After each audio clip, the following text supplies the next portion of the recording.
In 1999, at Harvard, participants were asked to count basketball passes while a person in a gorilla suit walked across the screen. About half missed her entirely.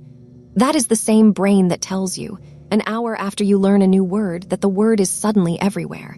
They were not lying and they were not careless. They watched the video and their eyes received the gorilla. But the gorilla never entered their conscious experience. That is the first hint of a strange rule. Your brain does not show you everything. It is quietly editing reality, and it decides what you see before you do. Now give yourself a new word. Someone says it at lunch. It is obscure, odd, maybe slightly satisfying to say. You look it up. Within the hour, the same word appears in a headline, then it shows up in a caption. Then someone says it on a podcast. This feels impossible. It feels like the universe is winking at you. It is not. The common name for this feeling is the frequency illusion, also known as the Baader-Meinhof effect. But the name hides the machinery. It is not a single glitch. It is two ordinary processes running together, and once you can name them, you can catch them in the act. Why would two such ordinary processes produce such a strong sense of conspiracy? First comes selective attention. Your senses carry far more information than your brain can use. A single visual scene contains enough detail to fill a hard drive, but only a small fraction of it becomes conscious vision. The brain has to choose. It chooses based on what seems important, what seems new, and what has recently been active.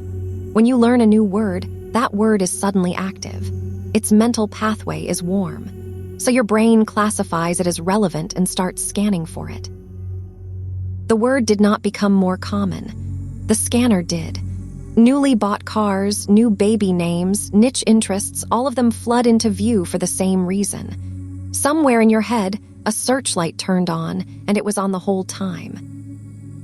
The gorilla experiment shows how early the filtering happens. Participants could not have missed a gorilla if their eyes were open. They could. Retinas sent the image along the optic nerve. Early visual areas recorded the shape.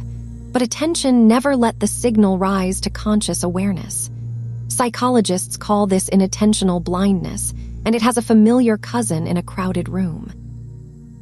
You can be deep in conversation, barely hearing the rest of the party, and the moment someone says your name, your attention snaps across the room.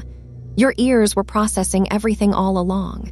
Your name simply sat higher on the priority list. That means the editing is not something you do on purpose. It happens before you can interfere with it. How can the brain choose before you choose? Now the second process. Confirmation bias is what turns a new preference into a conspiracy.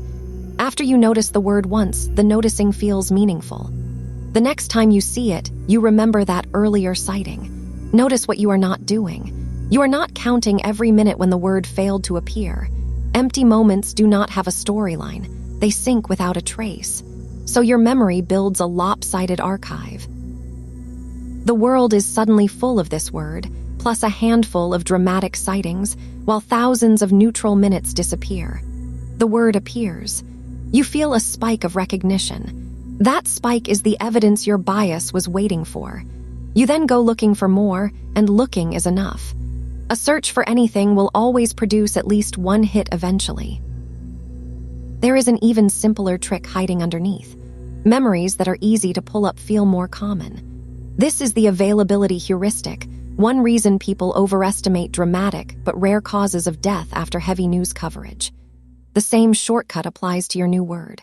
Fresh memory, quick retrieval, and quick retrieval gets translated into high frequency. A thing that pops into your mind with almost no effort must happen all the time. So the illusion is not just about what your senses catch. It is also about how your memory charges interest on the few matches and forgets the rest. The result is a feeling of density. The world seems saturated with a thing that is, in cold, measured terms, no more present than it was yesterday. Try a concrete version. Yesterday you bought a green jacket. Today you see green jackets everywhere. Your first thought might be that the universe is nudging you about your choice, but consider the color. Green is not rare. Green jackets have always been in the streets. Before yesterday, your brain had no reason to sort them from the background. Now it has a new category, and the category is being fed constantly. The street did not change. The classifier inside you changed. This is the whole illusion packed into a color, and it becomes more convincing every time you forget the long history of green jackets you never noticed. The memory bias does not record the decades of green jackets that simply passed through without comment. It records only the recent parade. The same machinery can hijack meaning. You think of an old friend out of nowhere, and 40 minutes later they text you. It feels like a private miracle. But consider the sample. You think about many people throughout the day, often for just a flash. Texts arrive at any moment, often for reasons you never know. With enough thoughts and enough texts, a collision is basically guaranteed. You remember the collision. You do not remember all the thoughts that ended in nothing. The frequency illusion plus confirmation bias has turned random overlap into a message. That is how a cognitive shortcut becomes a ghost story. Once you believe in the ghost, every creak in the house becomes one more confirmation, and every quiet hour becomes proof that the ghost is shy. From there, superstition is only a few steps away. You hear a rare song on the evening you meet someone new, and the meeting starts to feel faded. But that song was playing in hundreds of places that week. The room had no special connection to you. Your brain just hates randomness, and it will always prefer a pattern. The frequency illusion supplies a pattern that looks meaningful. After one coincidence, you begin checking for the next. You will find it because vague patterns can be found almost anywhere.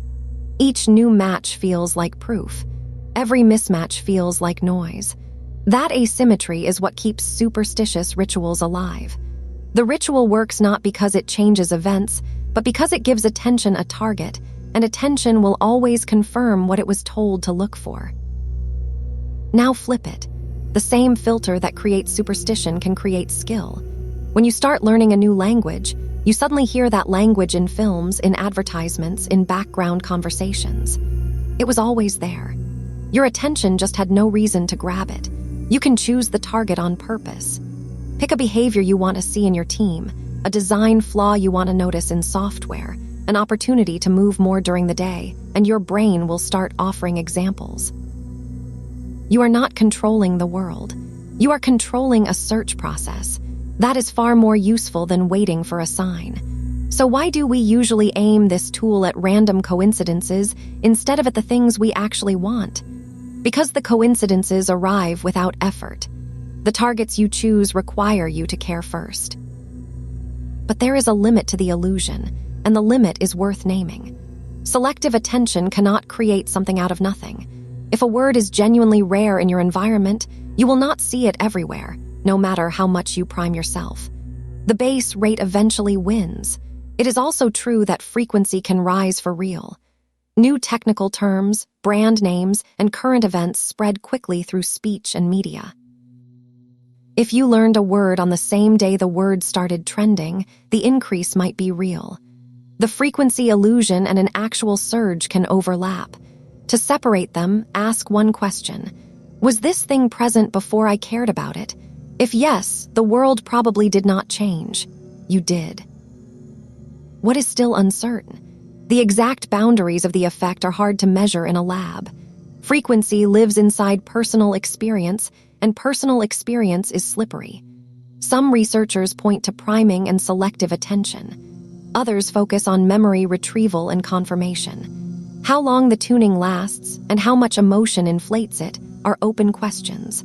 What is not disputed is the architecture underneath. Attention is limited, memory is biased, and the two are strong enough to make an ordinary world look like it is plotting with you. The plot is in the parser, not in the world. You are the one who supplies the plot, the protagonist, and the meaning. The world merely supplies the small details. Here is what the translation looks like in daily life. The next time you say, "That happens all the time now," stop and translate. You did not discover a new law of reality. You learned something, and then you started searching. That single translation is the difference between insight and superstition. It does not dull the magic, it sharpens it. You can still enjoy the moment you get a text from an old friend. You just stop pretending the universe owes you an explanation. The world becomes clearer, and because it becomes clearer, you can see what was hidden in the silence around the match. The silence was always there. It was just never the sort of thing that gets remembered. Remember the participants in the gorilla experiment. Some, after the clip, were shown the footage again. Even then, they had trouble believing the gorilla had been on screen. Their minds had skipped it once, and now the evidence contradicted everything they remembered. That is the size of the force we are talking about. The frequency illusion is a smaller version of the same force. You learn a word, you hunt for it, you find it, and you think the universe delivered a message. The universe was just background. You were the one who delivered the message to yourself. You built the category, set the search, and collected the evidence. So the answer to the opening question is no. The universe is not sending you a sign when a brand new word appears 3 times in an hour. The sign is in your filter. But the better question is not, why does this keep happening to me? The better question is, what has my attention been trained to look for? The answer defines what you will see next. Choose it carefully. You are going to find it either way.